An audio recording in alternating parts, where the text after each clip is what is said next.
Hi guys, welcome back to our channel Finance for Beginners. Today in this video I'm going to show you how to practice trading in MetaTrader 4. To do so, follow some simple steps with me. First of all, open your MetaTrader 4 application, then this type of interface will appear in your screen once you have logged into your account. Then from the top left corner, click to View from the menu bar. There you can see Strategy Tester. Click on it or just press Ctrl+R. Then this type of interface will appear in your screen on the bottom of your screen. From here you can test your strategies. This is how you can practice trading in MetaTrader 4.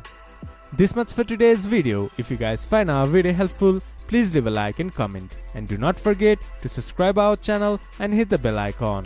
I'll see you guys again in our next video. Thank you for watching.